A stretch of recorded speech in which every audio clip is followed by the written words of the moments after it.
ಓಂ ನಮೋ ಭಗವತೆ ವಾಸುದೇವಾಯ ಓಂ ನಮೋ ಭಗವತೆ ವಾಸುದೇವಾಯ ಓಂ ನಮೋ ಭಗವತೆ ವಾಸುದೇವಾಯ ನಾರಾಯಣ ನಮಸ್ಕೃತ್ಯ ನರಚೈವ ನರೋತ್ತಮಂ ದೇವೀಂ ಸರಸ್ವತೀಂ ವ್ಯಾಸಂ ತತೋ ಜಯವತಿರ್ ನಷ್ಟಪ್ರಾಶ ಭದ್ರಶ್ರೀ ನಿತ್ಯಂ ಭಾಗವತ ಸೇವೆಯ ಭಗವತಿ ಉತ್ತಮ ಶ್ಲೋಕೆ ಭಕ್ತಿರ್ವಾಯ್ತಿನ ಶುಭಂ ಕರೋತಿ ವಾಚಾನ ಪಂಗುಂ ಲಂಗಾಯತೆ ಹಿರ್ಮ್ಯತ್ ಕೃಪಾತಮಹಂ ವಂದೇ ಶ್ರೀ ಗುರು ದೀನತಾರಿಣ ಪರಮಾನಂದ ಮಾಧುಶ್ರೀ ಚೈತನ್ಯ ಈಶ್ವರಂ ಓಂ ಅಜ್ಞಾನತಿಮಿರಾಂಧಸ್ಯ ಜ್ಞಾನಘನ ಸಲಾಕೆ ಸಕ್ಷಮಿಲಿದಿಮೇನ ತಸ್ಮೈ ಶ್ರೀ ಗುರುವೇ ನಮಃ.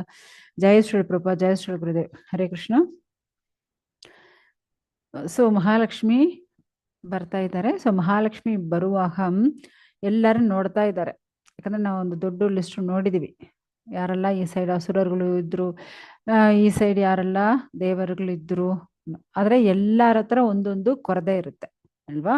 ಸೊ ಆ ತರ ಕೊರತೆ ಎಲ್ಲ ನೋಡ್ಬಿಟ್ಟು ಅವ್ರಗ ಅದು ಇಷ್ಟ ಆಗಲ್ಲ. ಯಾರೇ ಪೂರ್ಣ ಪುರುಷೋತ್ತಮ ಇಲ್ಲ, ಎಲ್ಲರಿಗೂ ಒಂದೊಂದು ಕೊರತೆ ಇರುತ್ತೆ. ಏನೇನು ನೋಡಿದೀವಿ? ಸೊ ಕಟುಂಗ್ ಕೋಪ, ಚೆನ್ನಾಗ ತಪಸ್ ಮಾಡ್ತಾರೆ ಆದ್ರೆ ಕಟುಂಗ್ ಕೋಪ ಇರುತ್ತೆ. ಏನ್ ಮಾಡೋದು? ದುರ್ವಾಸರು. ಮತ್ತೆ ಜ್ಞಾನ ಚೆನ್ನಾಗಿರುತ್ತೆ ಆದ್ರೆ ಭೌತಿಕ ಆಸೆ ಇರುತ್ತೆ. ಸೊ ಯಾರ ತರ? ಬೃಹಸ್ಪತಿ ತರ. ಮತ್ತೆ ಶ್ರೇಷ್ಠವಾಗಿರ್ತಾರೆ ಆದ್ರೆ ಅವ್ರಿಗೂ ಕಾಮ ಸ್ವಲ್ಪ ಜಾಸ್ತಿ ಇದೆ, ಬ್ರಹ್ಮ ತರ. ಮತ್ತೆ ಶ್ರೇಷ್ಠವಾದ ಪುರುಷನಾಗಿದ್ದಾರೆ ಆದ್ರೆ ಅವರು ಸ್ವತಂತ್ರನಲ್ಲ, ಅವರು ಡಿಪೆಂಡ್ ಆಗಿರ್ತಾರೆ, ಮತ್ತವ್ರನ್ನೇ ಡಿಪೆಂಡ್ ಆಗಿರ್ತಾರೆ. ಯಾರು? ಇಂದ್ರ ತರ. ಯಾಕಂದ್ರೆ ಇಂದ್ರಕ್ಕೆ ಏನಾದ್ರು ಪ್ರಾಬ್ಲಮ್ ಬಂದ್ರೆ ಸ್ಟ್ರೈಟ್ ಓಡಾಡ್ತಾನೆ. ಎಲ್ಲಿ? ಬ್ರಹ್ಮ ಹತ್ರ, ಇಲ್ಲಾಂದ್ರೆ ಶಿವ ಹತ್ರ, ಇಲ್ಲಾಂದ್ರೆ ನಾರಾಯಣನ ಹತ್ರ. ಯಾಕಂದ್ರೆ ಅವನಿಗೂ ಎಲ್ಲ ಪ್ರಾಬ್ಲಮ್ ಸಾಲ್ವ್ ಮಾಡಕ್ ಆಗಲ್ಲ. ಸೊ ಅದೇ ತರ ಅಷ್ಟು ಧರ್ಮ ಬೆಸ್ಟ್ ಆಗ ಫಾಲೋ ಮಾಡ್ತಾರೆ ಆದ್ರೆ ಎಲ್ಲರನ್ನೇ ಸಮವಾಗ ನೋಡ, ಎಲ್ಲರ ಹತ್ರ ಪ್ರೀತಿ ಇಲ್ಲ. ಯಾರ ತರ? ಶುಕ್ರಾಚಾರ್ಯರ ತರ. ನೆಕ್ಸ್ಟು ಶ್ರೇಷ್ಠರು, ಎಲ್ಲರಿಗೂ ದಾನ ಧರ್ಮ ಎಲ್ಲ ಕೊಡ್ತಾರೆ ಆದ್ರೆ ಅವ್ರಿಗೂ ಮುಕ್ತಿ ಇಂಪಾರ್ಟೆಂಟ್ ಅಲ್ಲ, ದಕ್ಷ ತರ. ಇವ್ರಿಗೂ ಸ್ಟ್ರೆಂತ್ ಬಲ ಜಾಸ್ತಿ ಇದೆ ಆದ್ರೆ ಇವರು ನಿತ್ಯ ಕಾಲಲ್ಲಿ ಇರಕ್ಕಾಗಲ್ಲ. ಯಾರು? ಸುಂಬ ನಿಸುಂಬ. ಓಕೆ.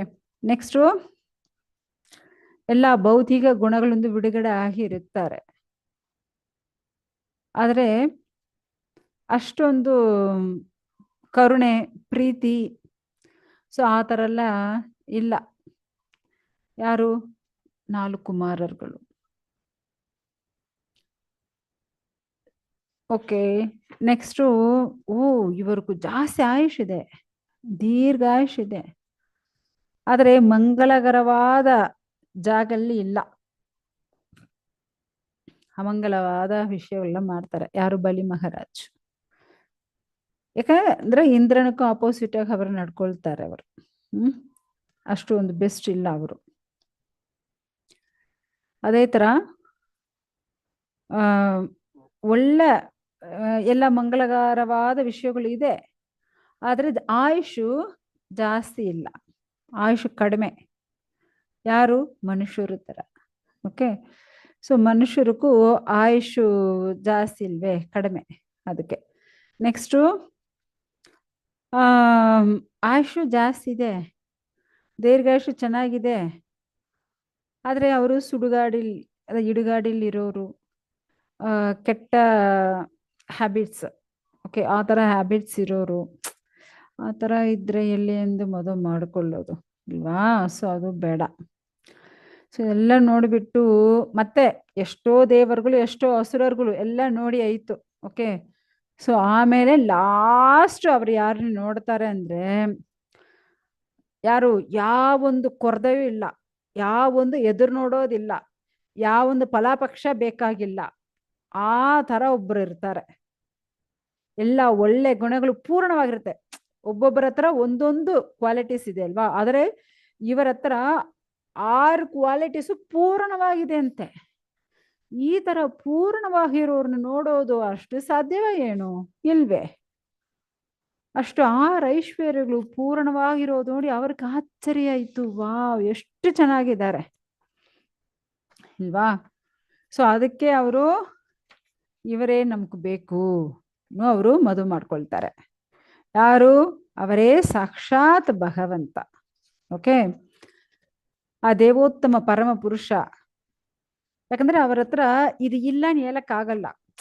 ಯಾಕಂದ್ರೆ ಒಬ್ಬೊಬ್ಬರ ಹತ್ರ ಒಂದೊಂದು ಇರುತ್ತೆ, ಹೆಚ್ಚಾಗಿರುತ್ತೆ, ಆದ್ರೆ ಒಂದು ಕೊರತೆ ಇರುತ್ತೆ ಅಲ್ವಾ. ಆದ್ರೆ ಇವರ ಹತ್ರ ಐಶ್ವರ್ಯಶ್ಯ ಸಮಕ್ರಶ್ಯ ವೀರ್ಯಶ್ಯ ಯಶಸ್ಶ್ರಿಯ ಜ್ಞಾನ ವೈರಾಗ್ಯೋಚ್ಚೈವ ಷಣ್ಣಾಂಬಕ ಇದಿಂಕಣ. ಸೊ ಬಲ, ಹೊಗಳು, ಐಶ್ವರ್ಯ, ಬುದ್ಧಿ, ಸೌಂದರ್ಯ, ವೈರಾಗ್ಯ, ಈ ತರ ಎಲ್ಲ ಪೂರ್ಣವಾಗ ತುಂಬಿರುತ್ತಂತೆ. ಯಾರತ್ರ? ಆ ದೇವ ಉತ್ತಮ ಪರಮ ಪುರುಷರ ಹತ್ರ. ಸೊ ಅದು ನೋಡುವಾಗ ಇವ್ರಿಗೆ ಅಷ್ಟೊಂದು ಸಂತೋಷ ಬಂದುಬಿಟ್ಟಿದೆ.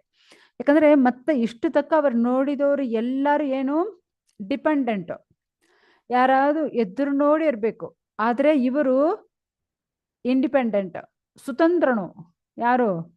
ಸಾಕ್ಷಾತ್ ದೇವೋತ್ತಮ ಪರಮ ಪುರುಷ ಸ್ವತಂತ್ರನು. ಸೊ ಅದೇ ಇಲ್ಲಿ ಸುಖದೇವ ಗೋಸ್ವಾಮಿ ಪರಿಷತ್ ಮಹಾರಾಜಕ್ಕೆ ಹೇಳ್ತಾ ಇದ್ದಾರೆ, ಆ ಭಗವಂತ ಮುಕುಂದನು ಸ್ವತಂತ್ರನು. ಸೊ ಆ ಸಾಕ್ಷಾತ್ ಮಹಾಲಕ್ಷ್ಮೀ ದೇವಿ ನೋಡಿದ್ದಾರೆ. ವಾವ್, ಎಷ್ಟು ಒಳ್ಳೆ ಗುಣಗಳು, ಎಲ್ಲ ಸಿದ್ಧಿಗಳು ಎಲ್ಲ ಪೂರ್ಣವಾಗಿ ತುಂಬಿರುತ್ತೆ. ಸೊ ಈ ತರ ಒಬ್ಬರನ್ನ ನೋಡೋದು ಸಾಧ್ಯವೇ ಇಲ್ಲ.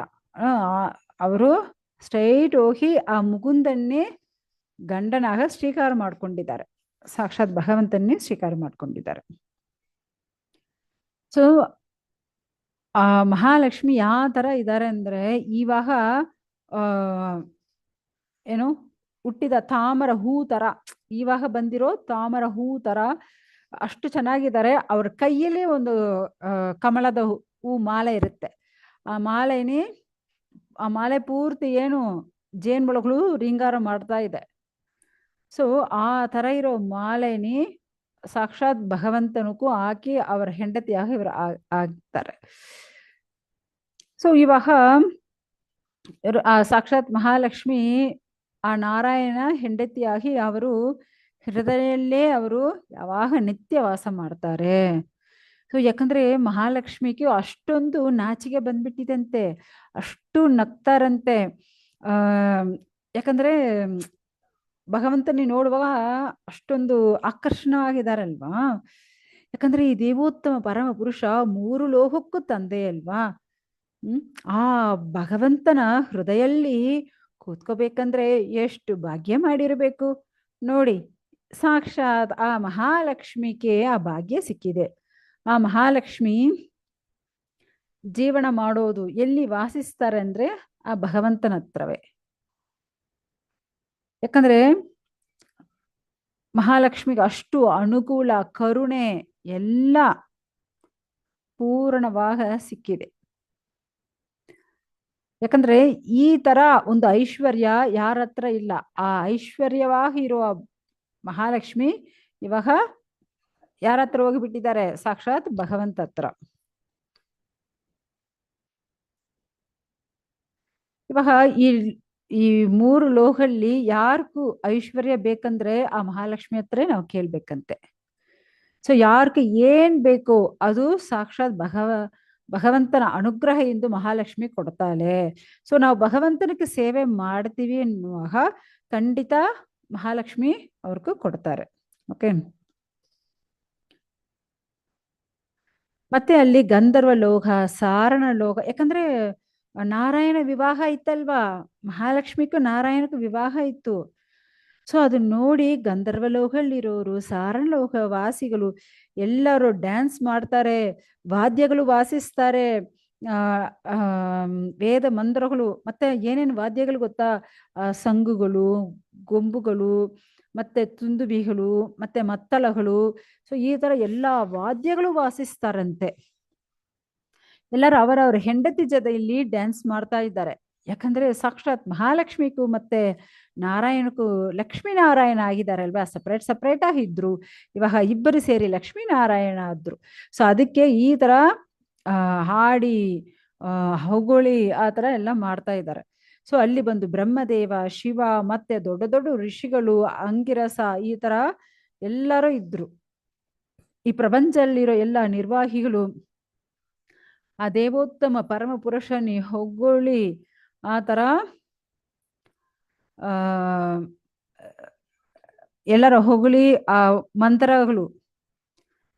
ಸೊ ಅದೆಲ್ಲ ಹೇಳ್ತಾ ಇದ್ದಾರೆ.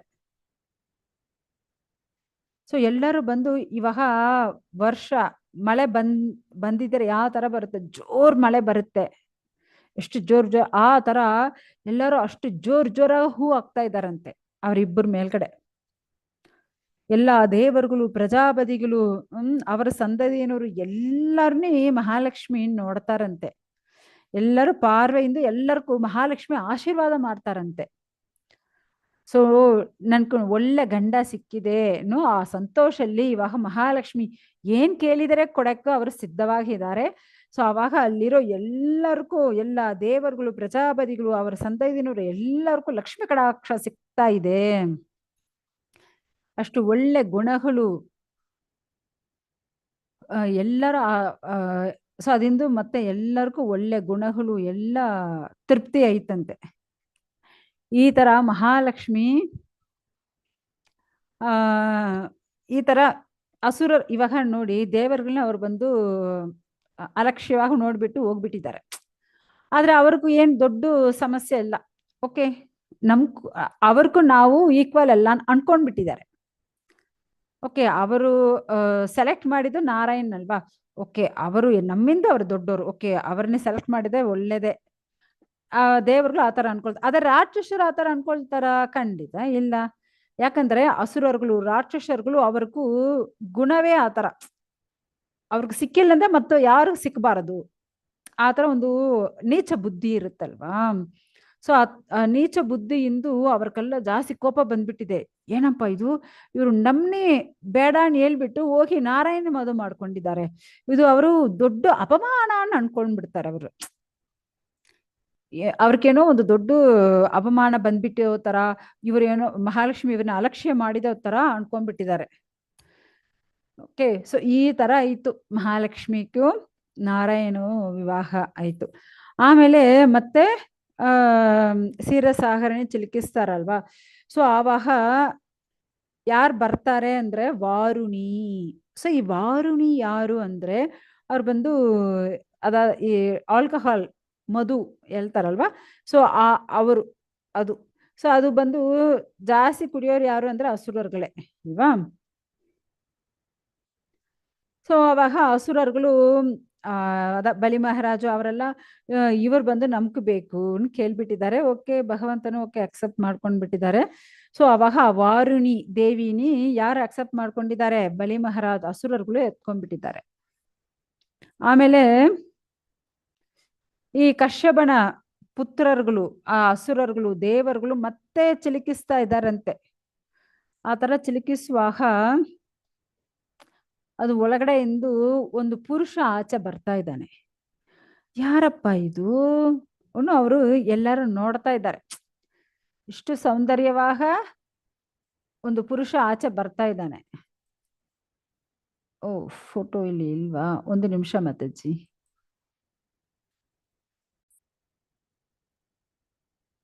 ಹರೇ ಕೃಷ್ಣ. ಸೊ ಈ ತರ ಅವರು ಚಿಲುಕಿಸ್ತಾ ಇರುವಾಗ ಒಳಗಡೆಯಿಂದ ಒಂದು ಪುರುಷ ಆಚೆ ಬರ್ತಾ ಇದ್ದಾರೆ. ಯಾರಪ್ಪ ಇದು ಎಲ್ಲರೂ ನೋಡ್ತಾ ಇದ್ದಾರೆ. ಅವರು ಅಷ್ಟು ಬಂದು ಬಲಶಾಲಿ ಆಗಿದಾರಂತೆ, ಅಷ್ಟು ಭುಜಬಲ ಪರಾಕ್ರಮಶಾಲಿಯಾಗ ಇದ್ದಾರೆ.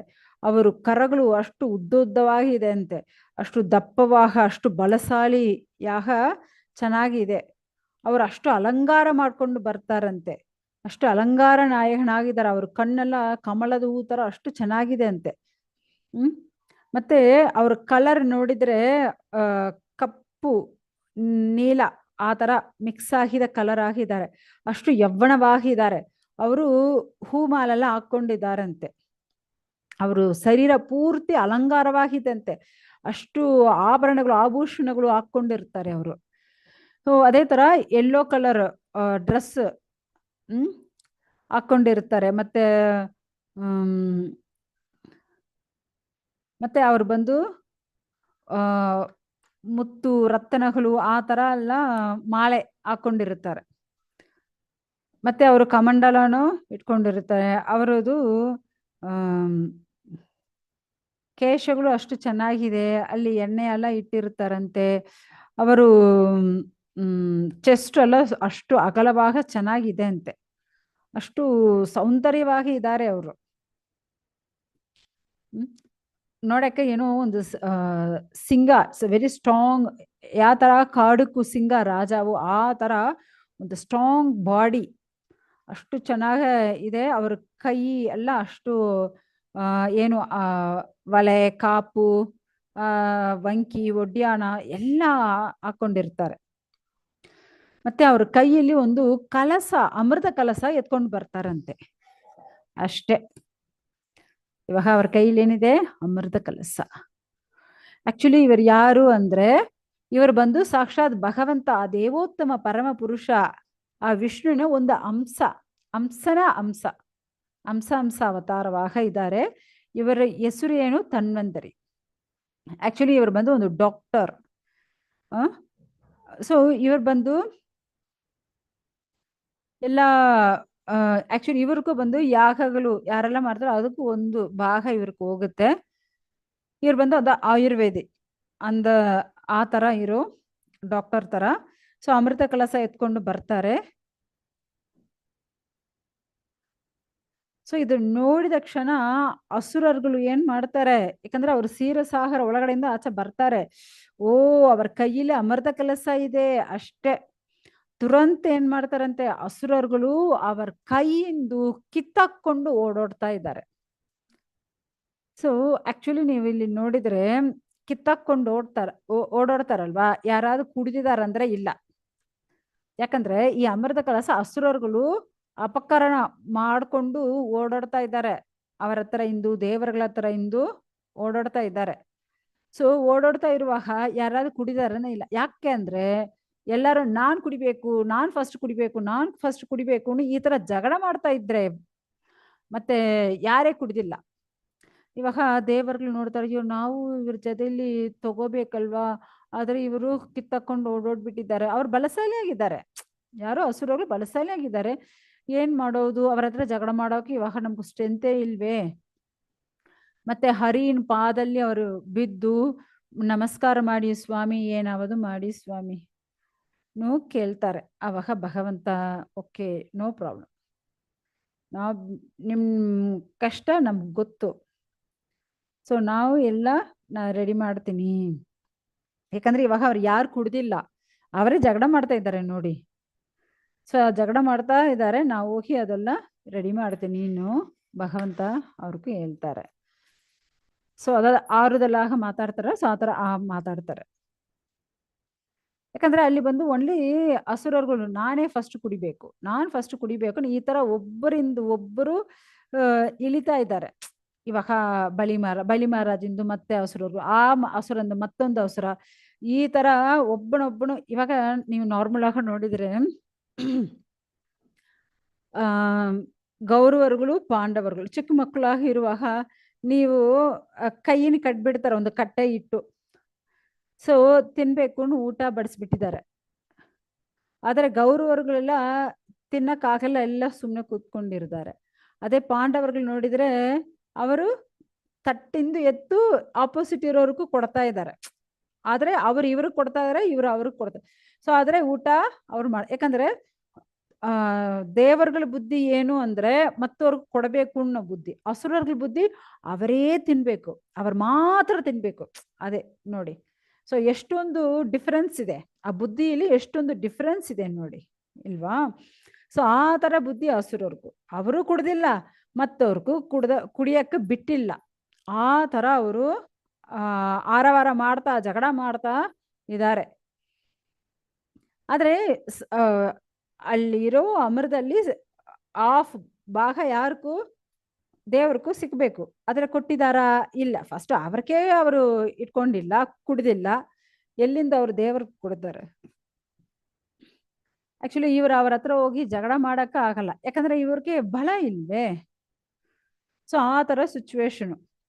ಸೊ ಇವರು ಇವಾಗ ಭಗವಂತ ಹತ್ರ ಬೇಡ್ಕೊಂಡಿದಾರಲ್ವಾ, ಇವಾಗ ವಿಷ್ಣು ಭಗವಾನ್ ಓಕೆ ನಾವು ನೋಡ್ಕೊಳ್ತೀನಿ ಬಿಡಿ. ಸೊ ಸಾಕ್ಷಾತ್ ಆ ಭಗವಂತ ಒಂದು ಅಷ್ಟೊಂದು ಸೌಂದರ್ಯವಾಗಿ ಇರೋ ಮೋಹಿನಿ ರೂಪ ತಗೊಂಡಿದ್ದಾರೆ.